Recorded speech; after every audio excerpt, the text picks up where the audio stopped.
In life, there are three certainties: death, taxes, and Call of Duty. 60% of the time, it works every time.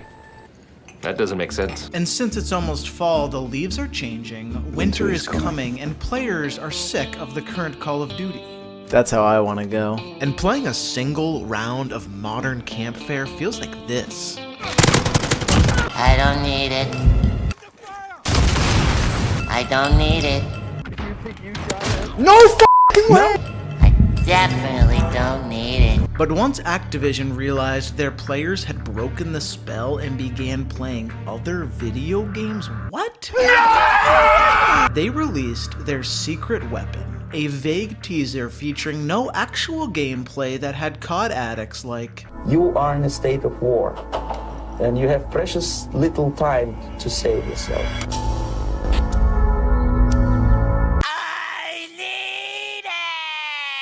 But the death of one Call of Duty creates the seeds of life for another, and each year a different developer takes on the difficult task of copying all the good stuff. The emblem editor can be as simple or as complex as you want to make it. Customization! Genius! A player might choose just one icon that they like to represent them, and that keeps it very simple.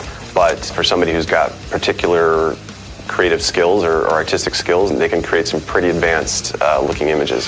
Write that down! Write that down! This year's installment will be headed by Treyarch, the zombie kings of overly complex Easter eggs. So this fall, children are being led on a deadly Easter egg hunt all over a war zone, where they get to do fun, special things like answer a landline.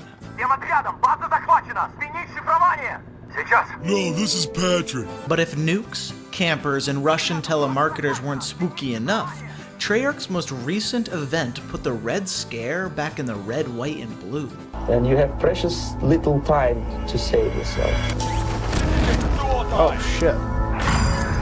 What the fuck? Go, go, go, go, go! It's exciting to see Call of Duty return to the Cold War, an era technologically advanced enough for toy cars to be strapped with C4, but not futuristic enough for absurd technology like heartbeat sensors, flaming knives, and drumsticks. The Cold War was the messy contrast to the clear-cut moral lines of World War II, and Black Ops 1's story of sleeper agents, Algebra, and Ice Cube is the perfect opportunity for us to prepare ourselves for Call of Duty Black Ops Cold War, a name so bad the game can't possibly be worse. Am I a joke to you? So with that being said, let's take a zombie teleporter and electrocute ourselves back to February 25th, 1968, where operative Alex Mason is strapped to a chair, and despite it being your sexual fantasy, it's less fun for him.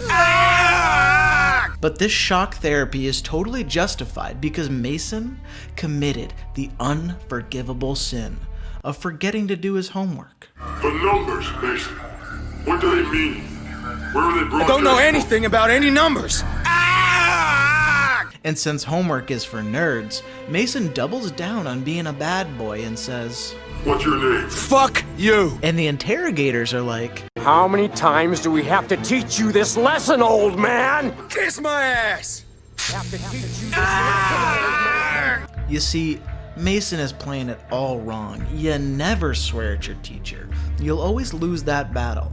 When the teacher inevitably gets on your nerves, you gotta go all in and shock them back by doing this. Did you just take a crap on my desk? You see, the interrogators are going about it all wrong. Shocking your victims is just gonna wanna make them poop on your desk. If you want answers, do this. So Mason is electrocuted into remembering his presence in Cuba during the Bay of Pigs invasion with fellow soldiers Frank Woods and Joseph Bowman. The goal of the mission is to assassinate Fidel Castro and his beautiful wife, who is not a crazy bitch. Crazy bitch! Oh, and although it initially appears to be successful, we find out it was only a stunt double, and the real Fidel Castro captures Mason and gives him as a Christmas present to Nikolai Dragovich, a high-ranking Soviet official. I have plans for you, American. I need to pee. Mason is then sent to the Russian gulag Vorkuta, which translated means Stalin's pleasure palace, where it's so cold and Russian that for fun, inmates do things like punch each other, learn to count, and who could forget the great Russian pastime, revolution? There, Mason meets Viktor Reznov, a World War II hero who played a central role in the previous Treyarch game World at War. What are the odds? You can make it, my friend. And I swear, this dude is everywhere. One moment, he's in Russia, then Cambodia, then Laos, Vietnam, Wonderland. This guy's like Batman, bro. He's gone. No, I'm just over here now. What the fuck? Now I'm back over here. Is that you? Reznov. I'm right here now. All right, stop it! Reznov explains that Dragovich betrayed him and his comrades when attempting to extract German scientist Friedrich Steiner, who was working on a deadly gas called Nova 6. Together, Mason and Reznov spark an uprising in the Gulag, and through the power of friendship and mostly human shields, they manage to break free, and Reznov enables Mason to escape by train by acting as the juiciest bait of all, the humankind. Step 8, Reznov! Freedom! For you, Mason! Not for me! Mason then teleports back to America, and after seeing the horrifying amount of snow in communist Russia, says, America is the greatest place on earth. And we soon realize that something is seriously wrong with Mason. You blew it! So JFK sends Mason to kill Dragovich and dismantle the Russian nuclear project Ascension, a program harboring Nazi scientists because only Nazis are capable of evil. Mason and friends destroy Russia's symbolic penis. And Mason, Frank Woods, and Bowman are sent to Vietnam, where they are captured by Viet Cong, and they are put in sensory deprivation chambers so the real fun can begin. And then, in a shocking twist of events, Ice Cube gets Tupac'd by plumbing of all things. Communist piece of shit. And Mason gets so mad that he turns Irish or Scottish, I can't really tell the difference. You f***ing son of a bitch! You're gonna kill Cube with plumbing? That makes me so mad I could just dress up in spandex and pretend to shoot myself. Wait, what? Mason and Woods pull some unbelievable shenanigans and somehow, through sheer American grit and plot armor, escape and continue on to find Dragovich's right-hand man, Kravchenkov, a name so Russian that they had to immediately kill him, but not before he takes out Frank Woods with a grenade. Woods! Okay, shit's about to start getting real confusing. CIA operative Jason Hudson tracks down a man working for ex-German scientist Steiner, and just as he is about to learn the secret of the numbers, his informant gets JFK'd by the numbers. Oh, gross. See ya. Hudson finds out that Steiner is actually located on an island with the not-so-subtle name Rebirth, but it's too late. The class dunce Mason and Reznov are already there to kill Steiner. I will have my revenge! But hold up, perspectives are flipped, and we soon find out, wait, Mason killed Steiner? So you're telling me the guy strapped to a chair who says crazy stuff like Reznov wasn't a reliable narrator? What?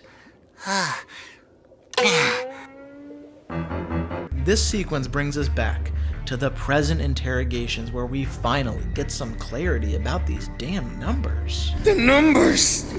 What are they saying? No! This is Patrick!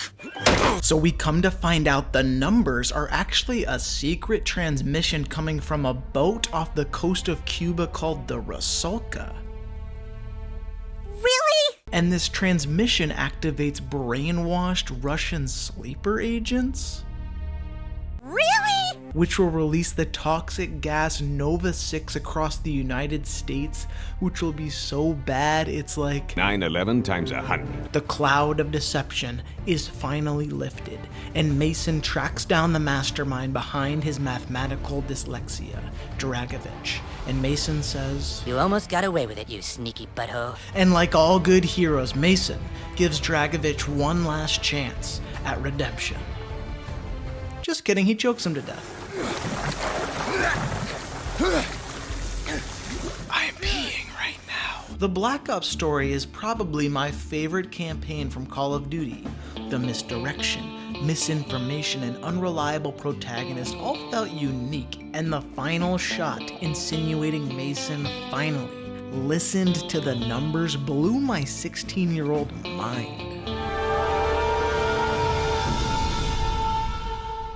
Ascension.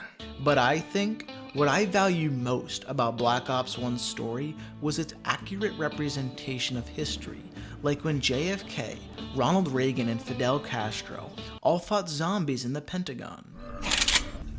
I don't remember this chapter. Do the subscribe thing or I'm gonna shock you in a chair. Big shout out, as always, patrons. We got Manderson, otherwise known as Man Daddy. We got Zachary Dow, otherwise known as Zachary from the Dow. We got Rubbery Reuben, and we got Leonide. Boys, or maybe girls, who knows? Thank you. And everyone else for watching, that's a kiss. Thank you.